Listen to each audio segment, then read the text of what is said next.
amid the now week-long fallout from allegations that former White House staffer Rob Porter abused two of his ex-wives. Lies and underlying suspect, elders in the Church of the Latter-day Saints who advise Mormon women to stay with their abusers. Like Porter's ex-wives, BuzzFeed News reported Tuesday, Mormon women are often encouraged to stay with their abusive husbands. More than 20 former and current Mormon women spoke to BuzzFeed about their experiences asking for church leaders' advice when their husbands abused them, and many reported the same negative reactions. In response to their requests for guidance, the women said, they were told by their bishops to stay in abusive relationships, that their eternal salvation could be jeopardized by leaving violent partners, and that they were to blame for their marital problems, the report noted. Jennifer Willoughby, one of Porter's ex-wives who told the FBI about the erstwhile staffer's abuse, told The Intercept that when she went to an LDS elder for counseling on her then-husband's anger problems, she was advised to consider his political aspirations.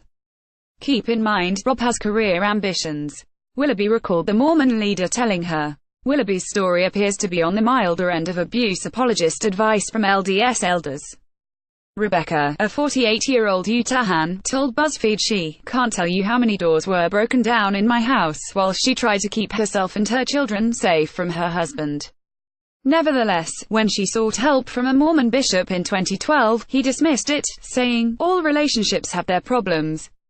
2 years later, she got an even more troubling warning against leaving. I was told by my bishop, you're ruining your family for eternity, she said. So it was traumatic to realize that I had been living in this marriage for decades that was terrible and demeaning and degrading, and then I was being told that if I left it I was ruining my children. Mormons believe that marriages and parental relationships continue after death, the report noted. But the opportunity to be with family members after death hinges on a person's righteousness, and requires them to be married in an LDS temple, a rite known as sealing. A Colorado woman told BuzzFeed that when she was physically assaulted by a man she'd been dating at a Mormon school, a bishop told her she'd forced the man to act in that manner. He said that it was a very serious situation, that I needed to repent, and told me I had to meet with him weekly to discuss what had happened, she said. At the time, his response was more damaging to me than what the guy had done. The woman later met and married another man who usually assaulted her and enacted emotional abuse. He then snapped and pushed me down and raped me while I was saying no, asking him to stop, and crying, she said.